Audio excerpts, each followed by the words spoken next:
If you're in midlife, there's a good chance you can feel something shifting. Your work might not fit anymore, relationships might be changing, and you could be questioning what comes next. My guest today, Sunaina Mehta, knows this turning point well.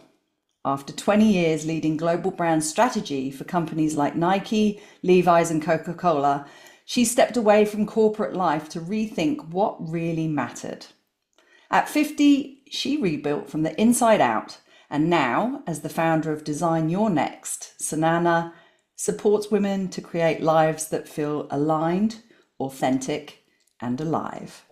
Thank you so much for joining me. Boxing Day here, Christmas Day for you. How good are we? Talk about being Perfect. committed to the purpose Mhm. or escaping our families, one or the other. It's an auspicious day, definitely. It's an auspicious day for sure. Thank you so much for taking the time to be here today. So we've got a lot to talk about. This is a very poignant point of our lives, the midlife, and obviously this podcast is all about exploring midlife and how it unfolds for each of us. And you've got quite an amazing story. So do you want to start by kick us off with a little bit about what was happening for you when things started to change? Well, I mean, first of all, Nadine, and I'm pronouncing that correctly, yes? I usually go by Nadine, but Nadine, yeah. Nadine, I'm Thank glad you. I asked. Well, Thank you first for of all, checking. thank you so much for inviting me. I really appreciate your consideration. And it is an auspicious day, and it's wonderful to speak with a strong woman at that. So, on this day. In terms of transitions, my life has been all sorts of transitions. But we'll hone in here on the one at 50. I'm now a little older than that. And about a few years ago, my life completely flipped. And while I am no stranger to pivots, this time a lot of things happened at once. I got divorced for a second time. I sent my son to college in a faraway city. I'm in Los Angeles. He's in DC now. I sold my home, my four-bedroom home in the perfect idyllic suburbs of San Diego, and joined another master's degree program. So pursued my second master's degree, this time with classes in Paris every 6 weeks. And I just upped and moved to Beverly Hills. I have to add to that I quit my job. I left a corporate career, which is a fantastic career, and I walked away from quite a bit. So a lot of things happened either to me or on account of my decision to pivot and make sure I was never living small. I was living true to my authentic self and moved into the unknown. You made it sound so simple. You've put it into this like nice, tiny little story. But was it simple? Was it a clean, step by step process? Obviously, you've worked in corporate, so that, I guess suggests that you are organized and efficient and hardworking, all of those things. But did that happen in your life as well? Nothing's ever simple. It was very complicated. And actually, the master's degree that I did, it's called Strategic Design for Global Leadership. I did this with Parsons School of Design, where we talk often about wicked problems.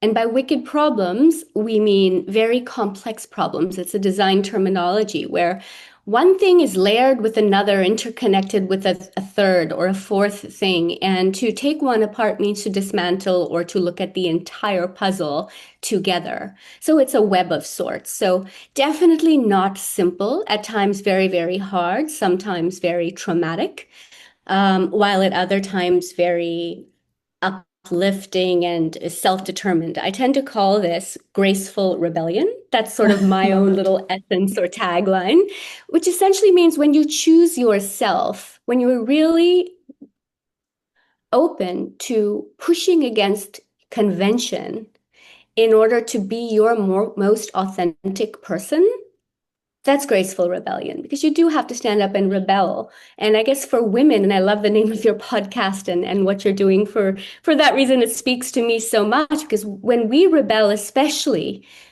we do it with a lot of grace because it's about choosing who we are. It's about understanding our authentic selves. And frankly, you don't always know that either until you go through the journey, and it's a forever journey too. So none of it was simple. It was all quite complicated, but one thing was always very simple. That integrity is a line I will not cross. That's my border, my boundary. Independence is incredibly important to me. These have been streaks in my life forever, always all by my side, and which really put me in a place where I believe in myself a lot. I tend to waver on that. I will not hide that truth, but ultimately I fall back on what I call self-belief, which is my safety Mm. net. And I just believe that the uncertain and the unknown can be very exciting when you're optimistic about who you are and what you're going to discover about yourself. Wow. Okay.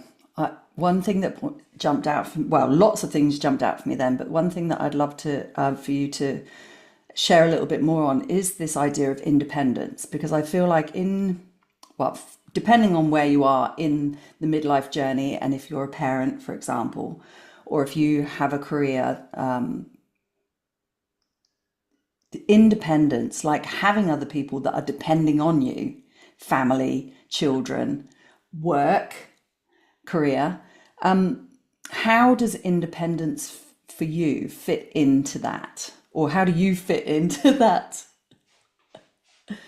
That's a wonderful question because the reality is, again, in Wicked Problems, there are many dependencies and some wonderful and not only wonderful because you love them, but because you are responsible for their care and to nurture them as well. My son is 20. Um, and he has seen me choose myself on multiple occasions, two divorces, he's witnessed to them. And what I have always believed is that it is actually my responsibility to choose my path. One is because he sees a mother who is growing into somebody who values herself Mm, and and values him in the process. I have been in situations in my own life where I was less valued as the child. I was just at the receiving end. I think a lot of us end up in that situation as well, where we just go with the flow of what our parents tell us. In this case, he went with my flow, but I valued him at a different level as well. I made sure that at the end of the day, he always felt love through the process. So for me, independence is a responsibility to myself and to other people. Because when you're independent, when you understand and you can show love at the same time as standing with by your values, they grow strongly as well. So that for my son, I think actually has made him a stronger person and a more empathetic human being. And he's proud of his mom. I mean, today he's gave me a gift for Christmas, which was a spa day from his own money that he has earned and he has thought of me. And I was just so proud of him to see that he is a generous person and he sees and understands me in spirit as that's well. lovely. That's great.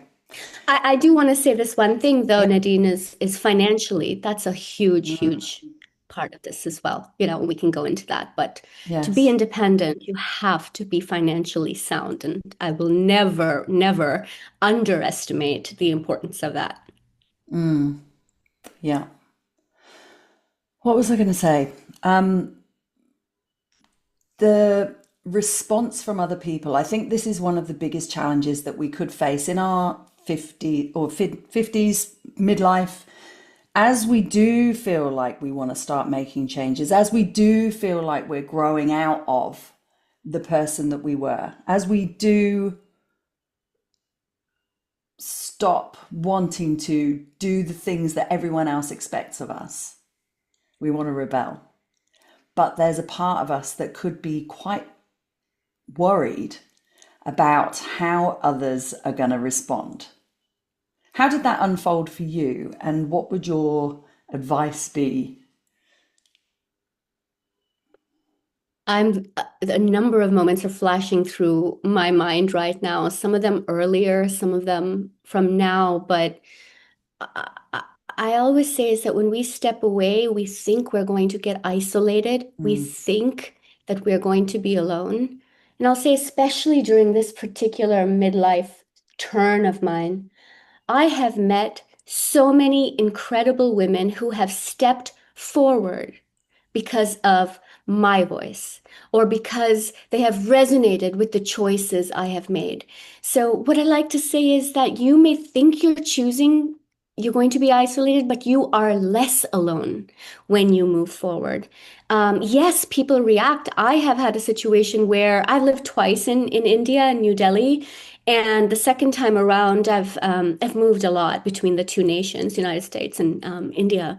And my mother and my family actually, when I wanted to get divorced for the first time, um, they basically told me to leave the home, that we're done with you. You're out of the family. I mean, these are the things, the skids we hit, right? Mm.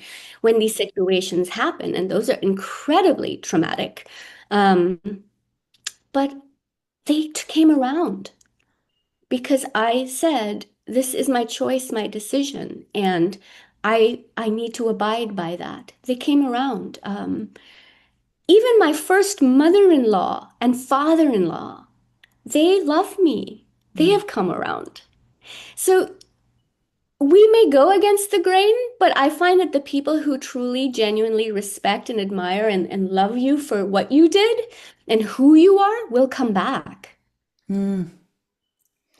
Yeah, wow. And I guess it's excuse me, it's living proof that when you do step out of those situations and you are brave enough to do it, that life goes on. You do get through it.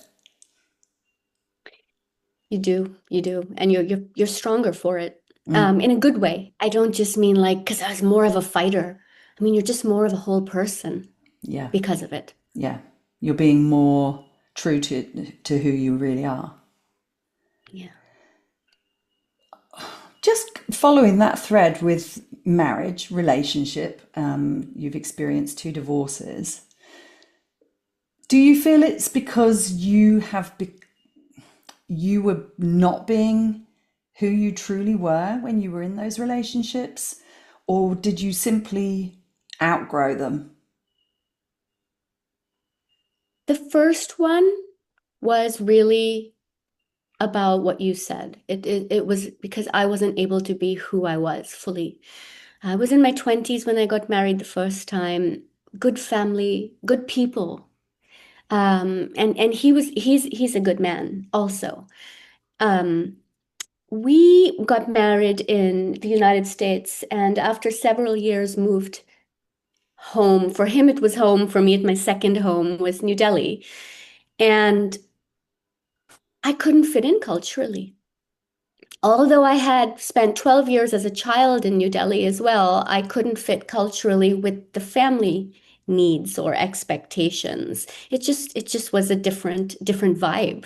And in the process, I realized that while my first ex loved me, I'm not sure he respected my values as a fully independent, career-minded, especially then, woman who needed to be independent and autonomous. It's very, very important for me to be independent and autonomous, not depending. I've been through two marriages, but I am 100% my own financial person, Mm. 100%. So for me, it was he needed me to fit the mold, and I couldn't do that. And I tried. I even moved to India trying to fit that mold. It didn't work for me. And when I realized that, I had to step away. Was that difficult? Absolutely. Like I said, my family did not agree because, like I said, they were good, well-to-do even people. But on top of that, I was a single mom in New Delhi, which is not a good place to be alone. But I did it because it was important to me. Were you in your career and you had a child at that time as well? Or did your career? Yes, Yes, okay. So your career spanned quite some time. yes, yes. I've been working for over 20, I was working for over 20 years. I was working until 2023, which is when I just sort of let everything change. Some of it blew up and some of it was my shift. But yes, I've been 14 plus years in advertising, 3 times as head of department at ad agencies, both in India and in the United States. And then I spent 7 years on the customer insights side at HP here in San Diego, so close by. I'm in LA now. Working within market research, insights, innovation, and global marketing. Okay. What was I going to say? So you had this blow up 2023. So it's pretty fresh still. Was it something that Yeah. was brewing in you for some time, or was it an explosion of like, that's it, I'm done, I'm out of here? Did it happen quite suddenly? Or were you kind of planning and It was it was sudden. was It it? was sudden. Things tend to happen that way for me. I will Okay. follow a conventional path, and then all of a sudden, something, and maybe to some extent, it's brewing because you inside feel that there's change happening and you don't know how to name it. In fact, you might repress it or suppress it. I think both in my case. But it starts to bubble and you start to wonder. It's actually through the wondering that I discovered certain things that blew up my world. I came upon them with the bubbling yeah, something's not fitting, something's not right. So I will say that the shock of what I found blew up my world. And then I just let it. I let it go. I went with it. I took the force of that explosion and rode it versus resisted. Yeah, wow. It's almost like your first marriage and the change that you went through with that and the decisions that you made and the difficulties you went through with making those decisions were like a warm up for, for another big change.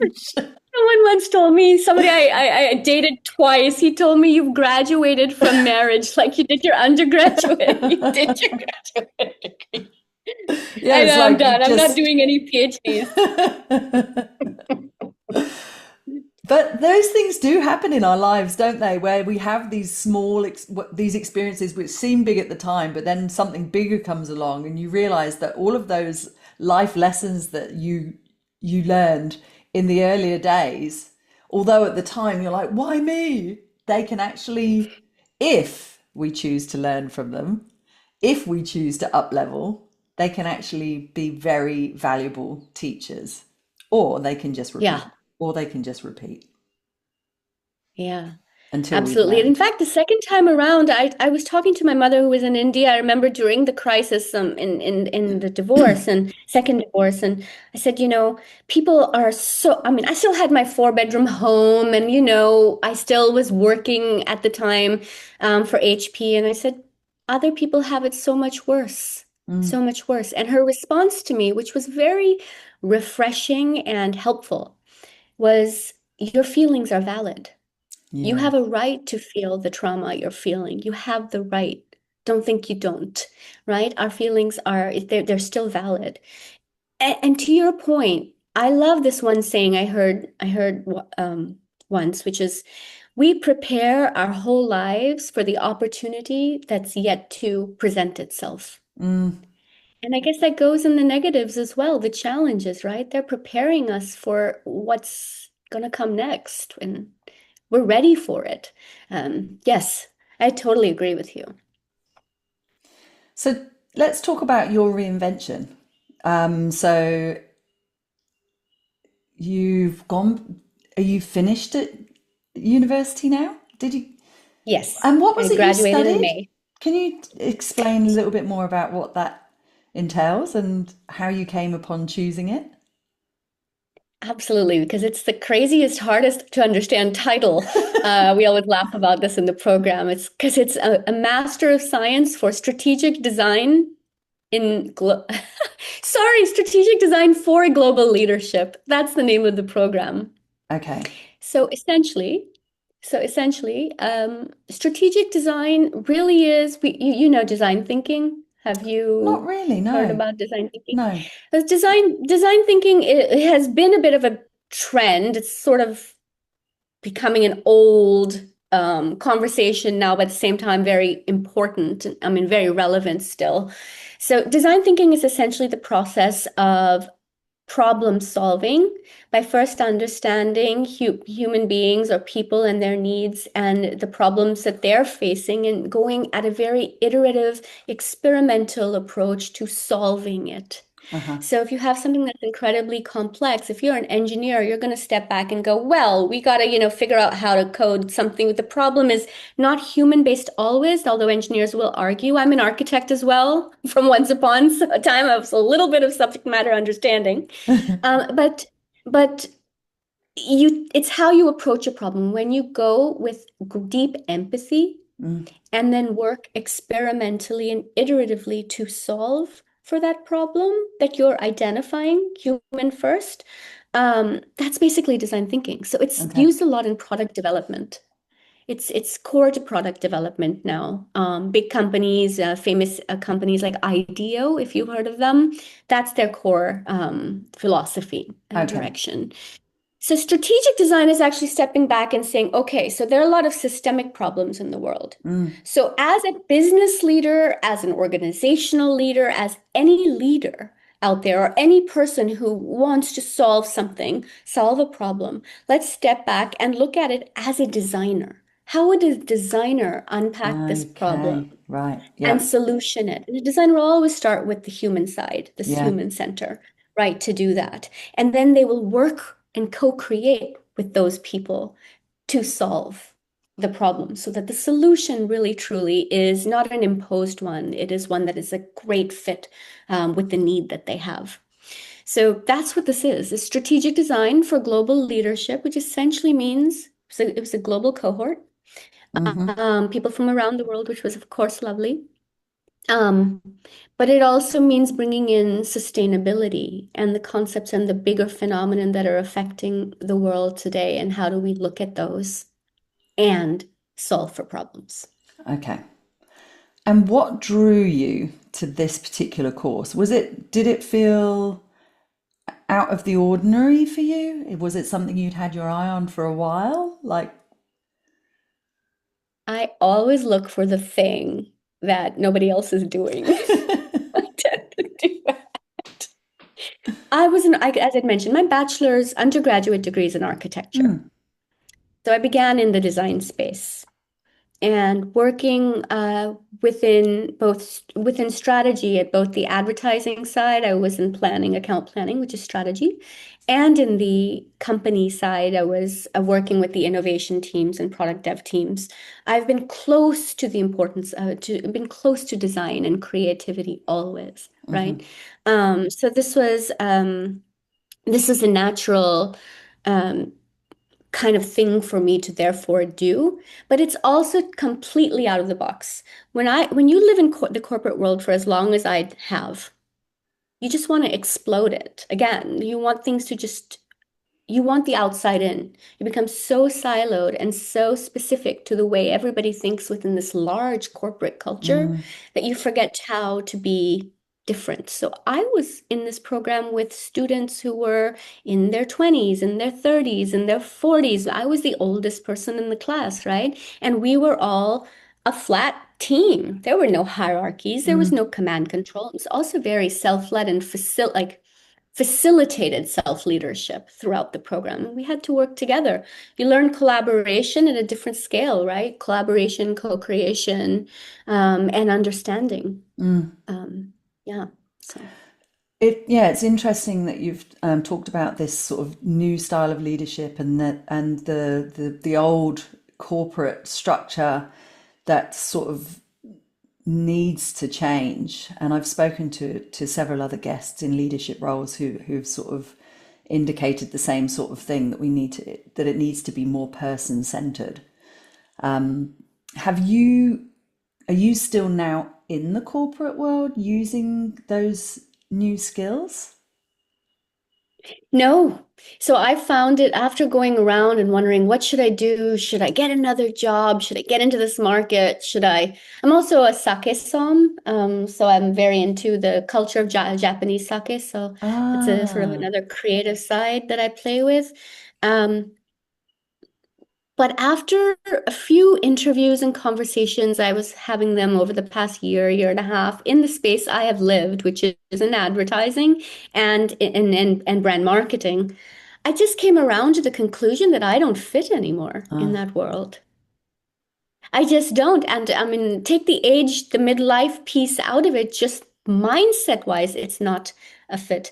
And you learn, I mean, there are some hard truths. There are you can't change the culture if you're one person. It has to come from a larger sort of push. And the way we're set up as corporations today, it's hard to make that change.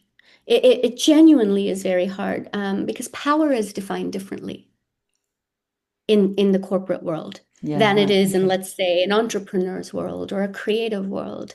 And if you don't play that power game, which is largely defined by patriarchal systems, right? Um, I don't know if that's where I would put my energy. So I Mm, went and I established Design Your Next. That's my version of what I need to do. And I believe very strongly in making that happen. great. Well, let's hear about it. What is Design Your Next? Design Your Next, essentially, it's that. So it is a program, a strategic program where I enable women in transition. I call them ambitious women in transition to reclaim or really define, articulate their purpose, and Mm, then anchor and activate that purpose in a clear project and a plan to take forward. And at the spine of this, I use strategic design. I use that process. And to plug into that, I plug in voice work. So method acting is one piece, or using some of those techniques. How we articulate ourselves through brand storytelling. And then really 90-day, let's put it to paper and how do we activate? So it's an 8-week program end to end, starting with defining where you've been and therefore who you are becoming, to what your voice really is, to your aspiration, your project, your 90-day plan, and how you're going to execute that. It's young. I am excited. I've just finished my first cohort and I'm looking for the second one, but this is my life's work. I know that in my mm. bones for the first time. I know in my bones this is it.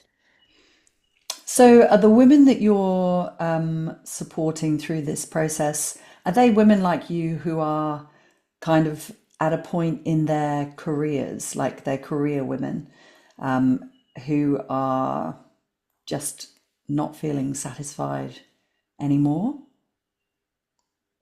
I've had a mix of people, two PhDs who are professors at universities and deans or heads of department.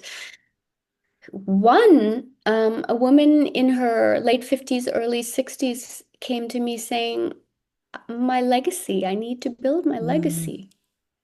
So for her, it was a that's what it was. It's like, but I have no time to figure it out, to get it down. Help me give it shape. Another, while it wasn't corporate, she walked out of her very senior department job and as a professor and said, it's time to change the system. How am I going to make that systemic change happen? So that was her focus. Then there are, of course, people from the corporate environment as well. And another person who had stepped out of venture capital for a long time, but was one of the strongest, most empowering presences or people I have ever met. So the point of union here is the need to give shape and activation to something, to channel who you are and what you're about. mm, And finding what I would say is the creative confidence to do that, because we have to reconnect with our intuition, as you would know, right? yeah. Aligning our intellect and our intuition. That had shut down for me completely. I had no alignment between my intellect and my intuition 3 years ago, 2.5, 3, 4 years. Not at all. My body, the feeling of the pain I'd been carrying for so long. Mm. Keep calm and carry on is not the best advice. Can There's so much in your body you carry. Can you talk a little bit more about that and how you came to realize that that was an important missing piece for you? It's recent, actually. It was this year. A couple of things. One is, of course, the method acting. So my Yeah. dearest friend, who is also a guide in my program, and she's a method actor. She's a Hollywood actress and a teacher at the Strasberg Institute here in LA. And she got me into the method acting sensory practice. It's a sensory relaxation. And so, unlike meditation, you are focused, but it is sensorial. So, you Mm. are imagining different feelings and tastes and scents and using your five senses as and in your and living in your body. You're kind of embodying that versus being still in meditation. So, that was one practice which I loved. She's like, Sunaina, you have never slouched. I might not even be doing it right now. Like, so you have never slouched. Do you know that you don't slouch? I'm like, I don't know how to do this, you know? I don't know how. That was a learning for me that my Mm. friends, people in my lives and seen me through so much are like, you don't, it's not in your body. Wow. So this was learning. This was important. And then the second um, was I did the South Asian version of the Vagina Monologues in May. Okay. And yeah, so the Vagina Monologues, as we know, are the stories that are written by, oh, I'm forgetting her name right now, the wonderful I'm not sure actually. writer, Eva. So essentially they are, coming from women and this in particular I'll speak to. Mm. It's called Yoni Kibat. Yoni means womb, Bat Yes, means yes. conversation, and it was really my own story. We told our own stories on stage. Oh, And wow. so I went through the process of understanding mine. The trauma, like I said, keep calm and carry on means suppress, repress, and carry on, right? Here was the first time I was giving some processing it in real life. One day in my car, I allowed myself to scream at the top of my lungs, just scream, because I had never done it before. I'd never done it. This was like 2 months ago. Like, well, this is safe. It's quiet in here. Music's loud. I'm just gonna do this, right? So, and that I learned from yet another practice I did, which was Patty Rodenberg's The Second Circle. Okay. Her and she is a voice and acting coach in the UK, very, very well known and established. And she does these workshops about second circle energy, which is the intimate energy between two people, and how to utilize that to build your own presence and your own voice. And that's when I started to realize that I'm not letting this out in the right way. I listen to Viola Davis sometimes. Oh my I goodness, just haven't listening heard to of her any talk. of these names. Oh, I'm going to have to check them all oh, out. beautiful. I will send you some Yeah, of do these please. links. Um, all of this really made me realize I have had a very, very sore back for a year and a half. Hmm. And I haven't understood what it is. I haven't been able to understand. And someone sent me to an acupuncturist. Hmm. She said during Yoni Kibat, she said, just go, just go. They were so wonderful. Just go. So I went and she looked at my tongue and she said, your yin is depleted. Ah. I'm like, what do you mean? I'm single. I got no strings attached here. What's up with my yin? Like my son is in college. I'm like living in Beverly Hills. Like what are you talking about? And she's like, and she says, no, it is. And that's when I realized, Nadine, was that it is because um, we give so much in this system Mm. to be a part of it Yeah. that we let go of who we are as women. And The Heroine's Journey, another great book I just read, was the answer to Joseph Campbell's The Hero's Yep. Journey, and there's some story behind that. But there is a circle that we go through, right? A cycle, and there's a dark part of us that we don't allow to let out. We don't allow it because it's not appropriate and it Mm. doesn't work within these systems. And realizing all of that and realizing my back was actually my body giving me some of these hints and telling me. Okay. Anyway, I'm going on and on. This is what all this year. That's fascinating. All of it's fascinating, isn't it? Love that. The yin and the yang. Well, the lack of yin. Yeah, it's hard to find that balance of the feminine energy, and yeah, there is. a suppression of it, and almost to some degree a sense of not being in control if you express your feminine energy, including screaming in the car. You know, how erratic is that? Or slouching. How dare you? How could you? Yeah, really interesting. And you've been carrying that your entire life.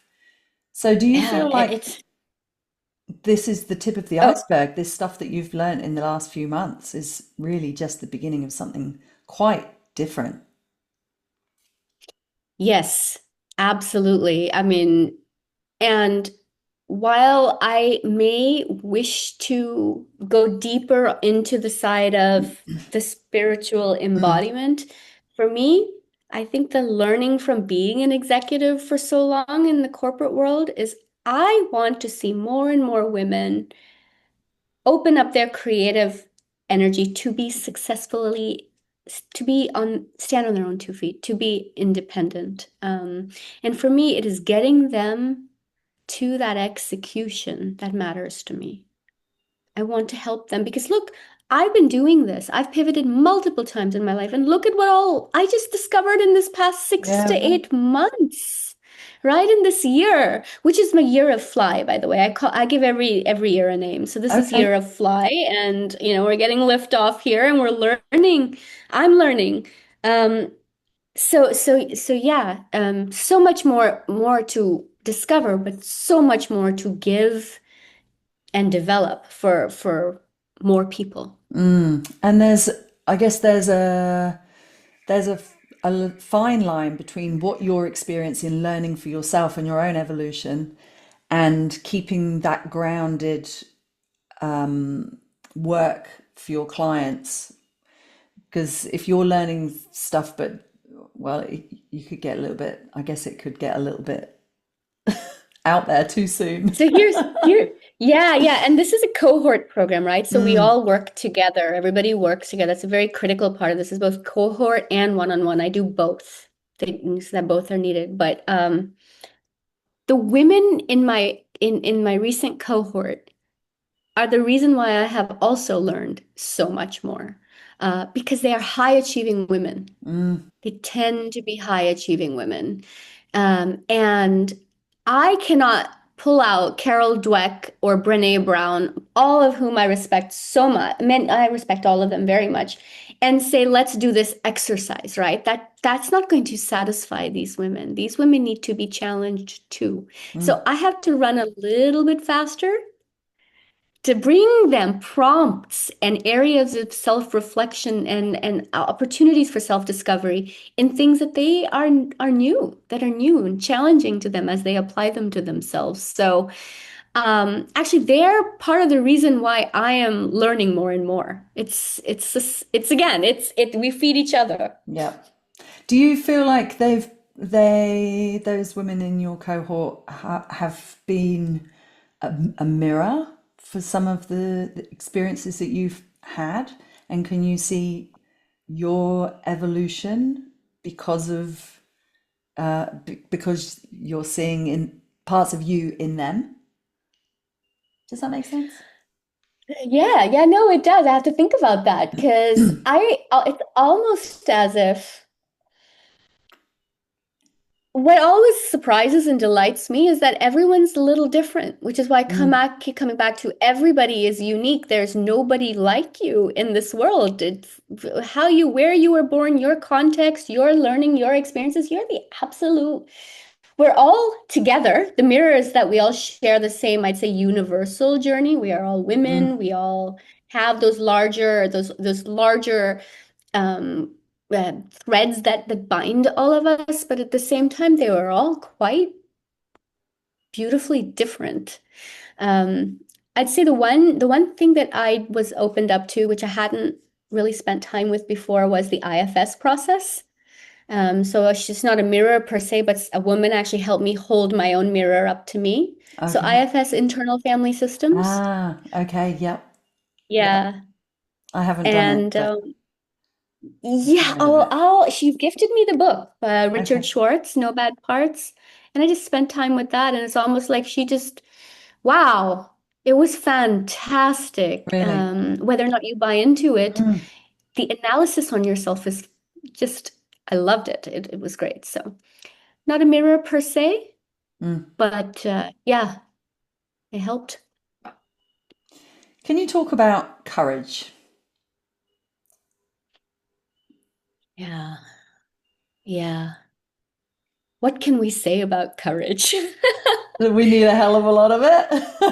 Oh my goodness. Yeah, because a lot of women ask me that. It's like, because Mm, I they say, how have you done what you've done? Which is, you know, even back when I was 24, I moved to the United States. I returned. I'm a reverse immigrant. When I was 12, I moved from Dayton to New Delhi.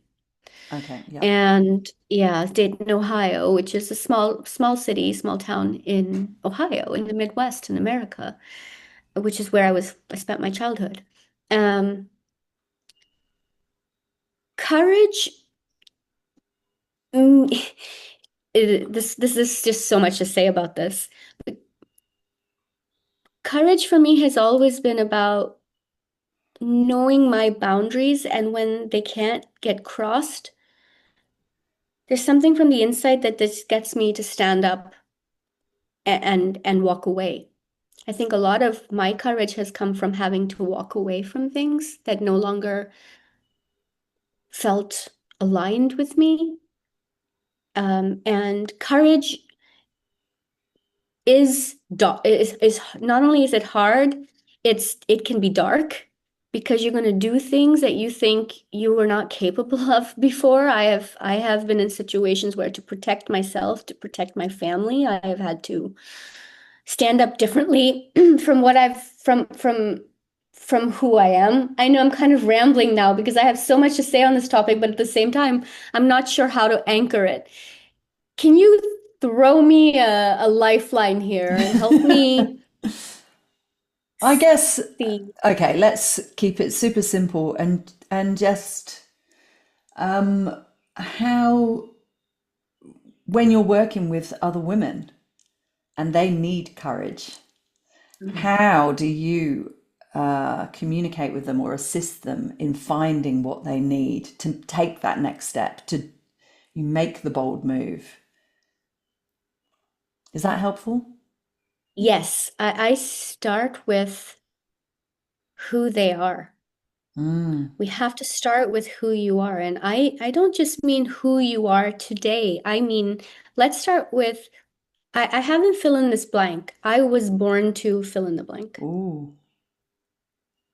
Because I really believe that before we can aspire to something, before we can set goals and outcomes, we have to start with who we were born to be. Mm. Now, I'm not saying it's going to be exactly a one-on-one, but who were you born to be? And how do you answer such a large existential question?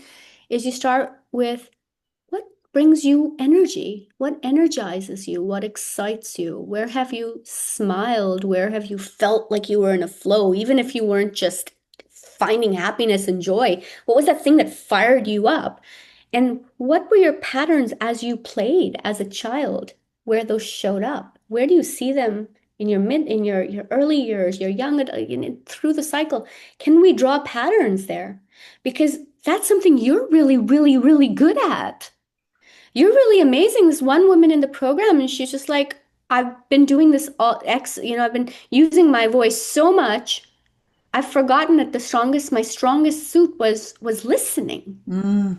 I have become a transmitter, not a receiver anymore. What happened? I need to bring it back in. So, helping excite people around the things that make them tick, make their clock move. Those are the things. And when you see that, then they start to define around it and they start to see, therefore, where they're going. You cannot aspire before you understand your origin and your energy, right? So that's how I think, because that's the safety net I'm talking about, the self-belief. Mm. And has that been your own experience as well? Like defining that, what was the Yes. question? What am I here for? Who?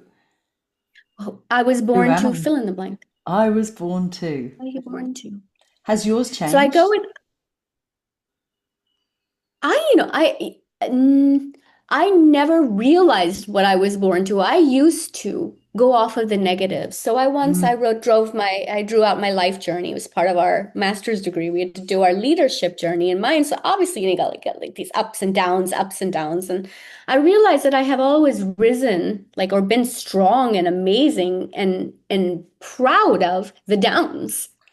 oh, because you've got And out it's of them. only Yes, and it Mm, is only through this process of going back to school, bringing strategic design into my life as a way of thinking and approach, that I've realized that I need to be looking at the wins too, mm, right? The positives. We need to celebrate those, celebrate the joy, celebrate the moments of positive truth in our lives that matter. Um, and so I was born to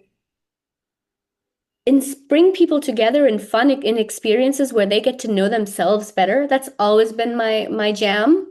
I only wrote that down now, right? In my life's work, every pivot, every one of those leadership tilts I've done or ups and downs in my life have been around inspiring creative confidence in women, first in myself and also through the years in others by modeling it. Not by mm. teaching it, instructing it, by modeling it. I want to exemplify creative confidence in my life. And so yeah, so that's it's not changed, but I never looked at it right Yeah. before. It's interesting how you say creative confidence because creativity is very much a yin energy. Yes. So you're stepping Yes. into And that but more. yes, and I had shut it down, even though I was in a Mm, creative industry for so many years. We gave it to the gods of the creative teams in yeah. advertising, right? I was a strategist. I was working the brain. I was the intellect. I have won. My corporate career has been around my intellect, fully around my brain. And yeah, Can you yeah. talk a little bit to how have you been able to embrace and accept the old you in order to step into the new you? Or have you felt like you've needed to push old Sunana away, the old Oh, corporate I love I mean, old experience? Sunaina did what she like. I wouldn't She be who rocked I it. was today if it weren't for her. Yeah, For me, it's always like this is evolution yeah, constant. I don't yeah. even see it as a reinvention ever. I don't start over. I'm just doing that journey of my life. So my financial independence is because of her, Mm, yeah. because of the way she survived and held her own and was smart with how she took care of her financial independence, right? Um, touch wood, as we would say. But that's I love her for all of that, but she's tired. Mm, She was tired and she needed that yin back and she needed the creativity back. We are all creative beings.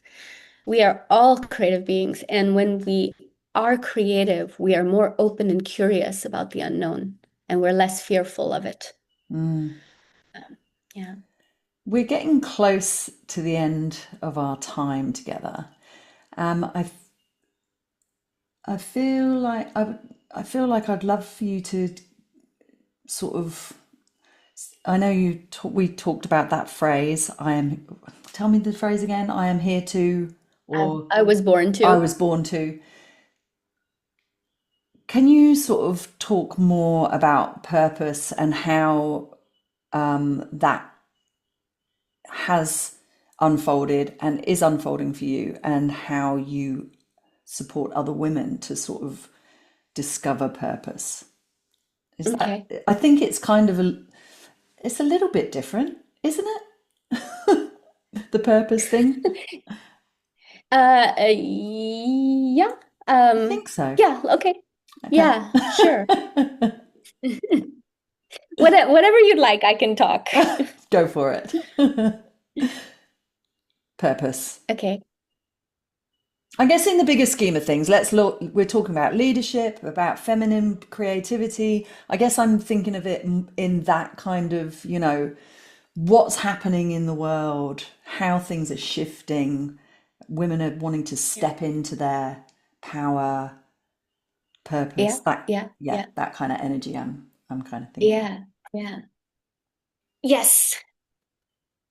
So we'll start with my purpose, Yeah. right, is to inspire and activate creative confidence in women Hmm. so they can live their lives on their terms. And when I say creative confidence, what I mean is it's the ability for you to tap into your intuition and trust the process of life that's in front of you and to move forward on that path, knowing that it's going to work out, believing in yourself and believing that it will work out. This world is obviously so full of not just uncertainty, but so much pain, so much difficulty, so little humanity. And we as women, I believe, we are the nurturing, creative, empathetic believers we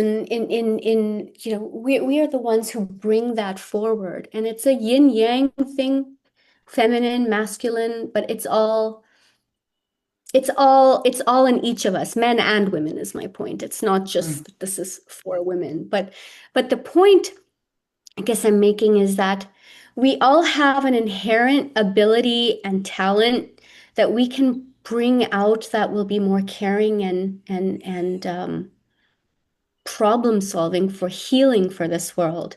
And we just don't have enough of that energy because we're so tunnel vision focused on linear systems and directions for A plus B is going to be this when it's not. I have seen purpose unfold in Design Your Next in so many wonderful ways. One, by having people understand what they were born to do, how they play, what they enjoy today, what feels meaningful, and what brings them energy in their lives now, and what their career looks like, right? You kind of Hmm. bring all of that together. Um, One woman is now driving a school of thought. She's defined it, and I can't really say what it is only because she has to announce it, not Yeah. I. Yeah. Um, she's defining a school of thought in architecture that is really more towards wellness and well-being, especially in a country like India where it's quite messed up. The environment's quite messed up. Another woman, she says, I care about who I make rich. And her whole Mm. job right now is to build an investment platform for women so that Wow. they are investor ready. Um, it- we all have different kinds of purpose, right? Hmm. Um,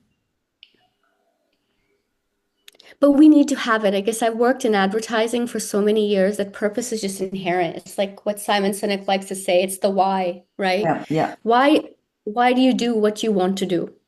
Um, I'm going all over the place, to be honest. I don't Um, feel like you are. I think okay. it's you're in your yin flow.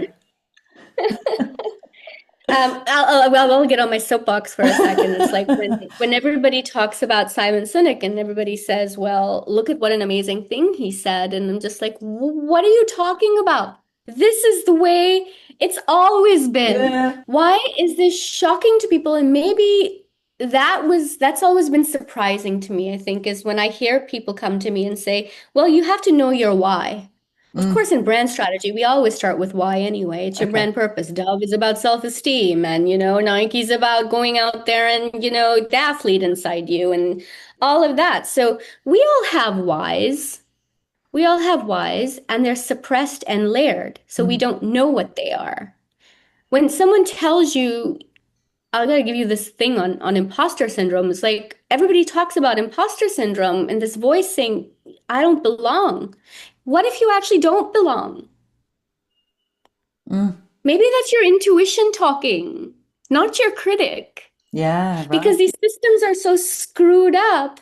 Maybe this whole meeting setup is wrong, right? This is wrong for you, wrong for your energy. So, what's making you flow on the inside when you let that out? That's your why. And purpose, I have to say this too, purpose is not a destination, purpose is a journey. Mm. So I want to inspire confidence in women, self-confidence, so that they can create and tell their own story and be their own independent women. That is a journey. I'm not ever going to achieve my purpose. I'm going to live it. Yes, I love that. Yeah. So yeah, I mean, so this back to Simon Sinek's like, I can't believe people keep quoting this man. He's great. I get it. But guess what? This is just truth of life. This is truth. Defining and articulating it is very hard. I was going to say that actually, because also a why can be quite simple, but we might feel like that's not enough also. Maybe. I think that when we define it and write it in a way, so this is something we do in Design Your Next, is I help them write it in a way that it excites them. Because we often write these long sentences, if I could just tell you, just do it, you got it, right? Like it's just right. Like, for me, it's long, inspire creative confidence in women so they can live lives on their own terms. Yeah. That's mine. But we will articulate it in a way that it empowers, it's self-empowering. Yeah. It excites you and makes you want to keep doing it, right? So no, I think simpler is better, but the words, they're going to make you go, "Ah, this is me, this is Yeah. my life." And Yeah, they've got to be your words, not the words you think you should be using also.